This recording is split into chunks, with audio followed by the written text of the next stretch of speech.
नहीं है, वो अत्याचार नहीं करते हैं, वो 35 कौम पर जुल्म नहीं ढाते हैं, वो शासन और प्रशासन को अपनी मुट्ठी में रख करके इन 35 कौम को कुचलने का काम नहीं करते हैं। तो फिर यह 25,000 35 कौम के लोग आज यहाँ क्यों आए? है किसी के पास जवाब? यह 25,000 लोग सिर्फ 2 दिन के बुलावे पर हैं। परसों ही तय हुआ था कि 30 तारीख को बैठ करके हमें एक कमेटी गठित करनी है और इस लड़ाई को बेखूबी लड़ना है। 2 दिन के बुलावे पर ये ओवरफ्लो, बाहर भी खड़े हैं, हजारों लोग ग्राउंडों में खड़े हैं, छतों पर खड़े हैं। यहां इस प्रदेश के अंदर, इस भारत के अंदर चौथा स्तंभ एक खाली मीडिया बचा है। उन मीडिया वाले भाइयों से मैं कहना चाहता हूं कि जो ओरिजिनलिटी है वो लिखो आप। ये सरकार लोहे के चने चबने के लिए तैयार हो जाएगी। अगर मैं कहता हूं इस पैटर्न में सारण समाज को और तेलगाम जी के परिवार को अगर न्याय नहीं मिलता है तो 3 उपचुनाव है राजस्थान के अंदर, अजमेर, अलवर और माडलगढ़, परिणाम भुगतने के लिए तैयार हो जाओ।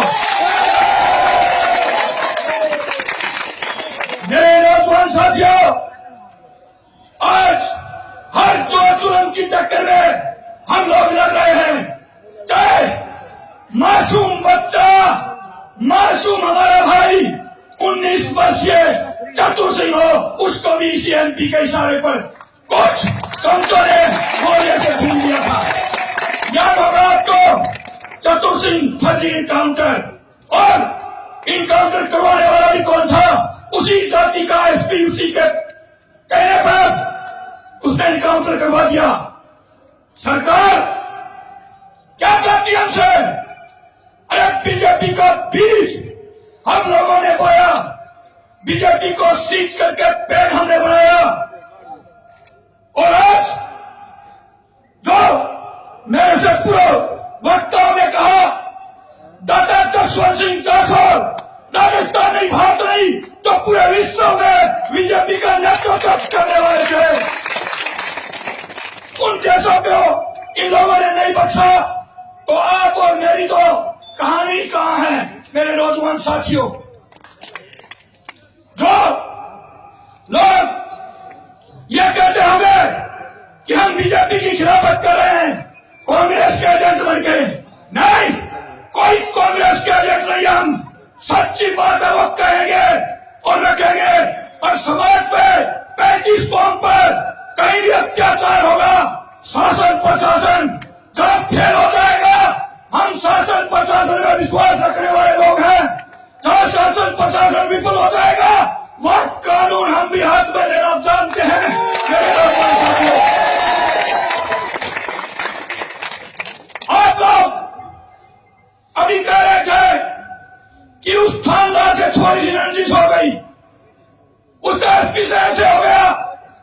मैं जो पुलिस के भाई हैं, जो सरकार की और इस जनता की नौकरी करना चाहते हैं, उनको तो करता हूं सलूट, और जो यहाँ के राजनेताओं के टुकड़े पे पलते हैं उनको बोलता हूं कुत्ते पुलिस वाले।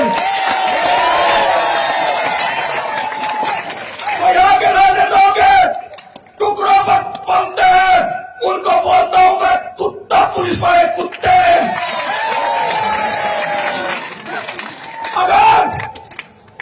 अगर तेजदार जी हैं दोषी तो इनको सजा होनी चाहिए। अगर तेजदार जी है निर्दोष तो मेरे नौजवान साथियों, चाहे एमपी हो, चाहे सीएम हो और चाहे कोई आईजीएसपी हो, अगर तेजदार जी निर्दोष है, इनका बाल भी बंद हो जाए, जब सारण समाज की एक पसीने की बूंद पड़ेगी, मैं एक एक खून का कतरा लगा दूंगा।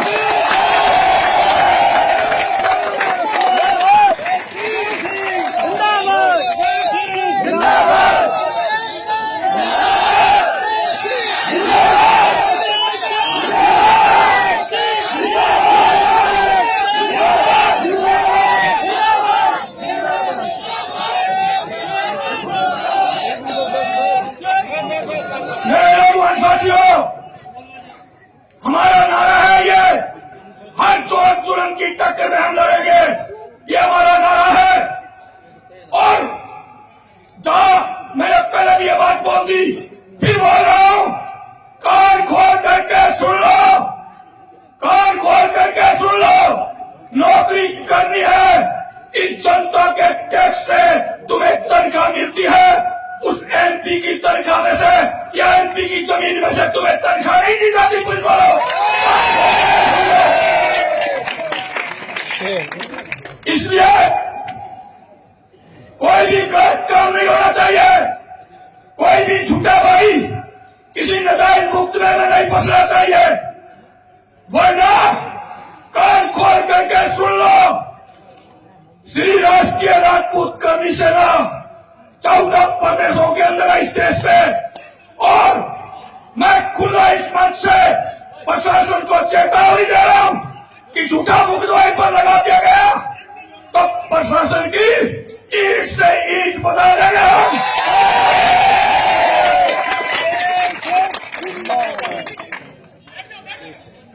चतुर सिंह हत्याकांड, आनंदपाल जी हत्याकांड, डांगावास में आपको याद होगा नेगवारों को कैसे कुचला था, बहन बेटियों की जब कैसे तार की थी।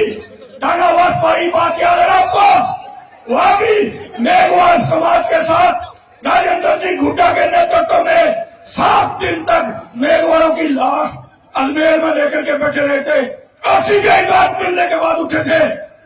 आपको पता होगा, आप भी हम देवतुल्य करनी माता का वंशज चारण समाज दुखी है। इस राजस्थान की पताका क्या है, क्या हो रहा है,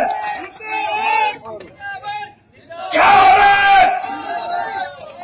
अरे बहरी गूंगी सरकार जनता की तरफ भी देख ले, धरातल पर भी आकर के देख ले, आंखें खोल करके, क्या जनता कितनी दुखी हो रही है, जनता बेहाल हो रही है।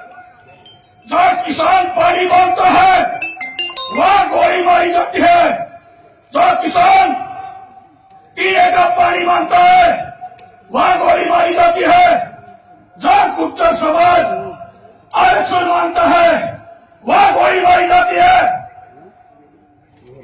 ये तो यहां का सांसद है, कान खोल करके सुन ले, और पूर्व सांसद है वो भी, कि तुम लोगों ने जो मूल ओबीसी का आरक्षण था उसके ऊपर तुमने डाका मारा ना, उस वजह से तुम तलमला रहे हो, थोड़े फुदक रहे हो। बहुत जल्दी इस आरक्षण की समीक्षा के लिए हम दिल्ली में जंतर मंतर पर बहुत बड़े तादाद में धरना देंगे। ये मूल ओबीसी का हक और अधिकार खा करके तुम फुदक रहे हो, गरीब जनता को झूठे मुकदमे में फंसा रहे हो। अब शायद नहीं होगा, अब बर्दाश्त नहीं होगा। आप लोगों का पाप का घड़ा भर चुका है, अब ये कभी भी फूट सकता है। मेरे नौजवान साथियों, आप लोगों को तैयार रहना है।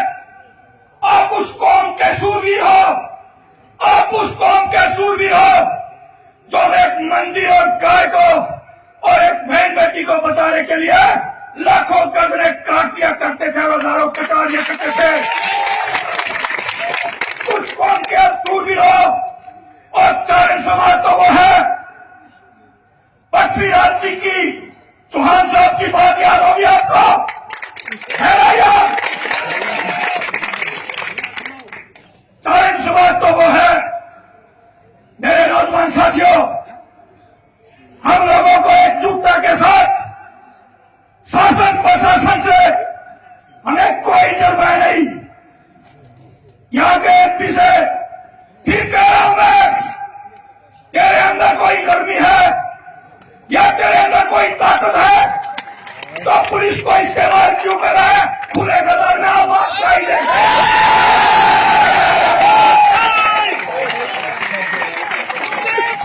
जिंदाबाद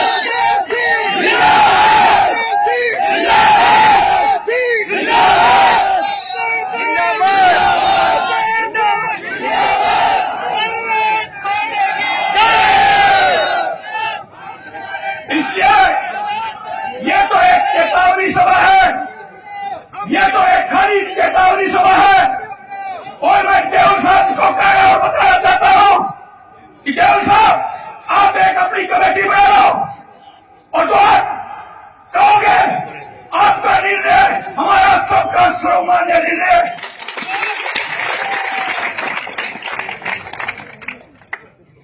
हर छोटी मोटी लड़ाई का एकजुटता के साथ ऐसे ही सिर गिरा करके मुकाबला करोगे तो आने वाले 2019 में सफाया मिलेगा इनका।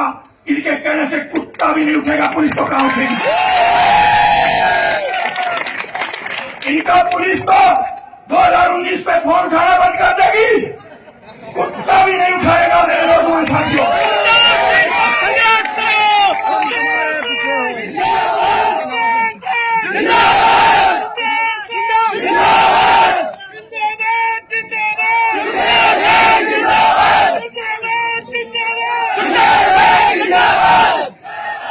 इसलिए मेरे नौजवान साथियों पूरे चारण समाज को विश्वास दिलाता हूं और इस 35 कौम को विश्वास दिलाता हूं कि जहां भी जुल्म जाती हो, जहां आप लोगों के एक पसीने की बूंद गिरेगी, मैं एक एक कतरा लगा दूंगा आप लोगों के लिए।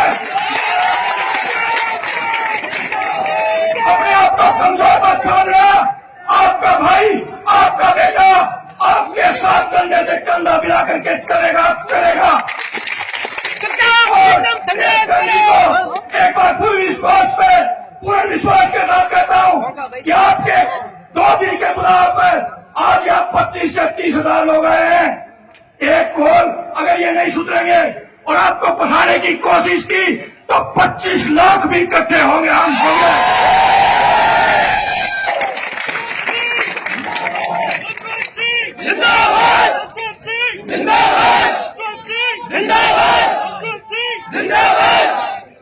इसलिए मेरे नौजवान साथियों आप सुबह 10 बजे से बचे हुए हो, ज्ञापन भी देना है और हमें चलना भी होगा। ज्यादा समय ले लेते हुए यही कहूंगा, बोला करनी मात की, करनी मात की। नमस्कार, जय माता दी।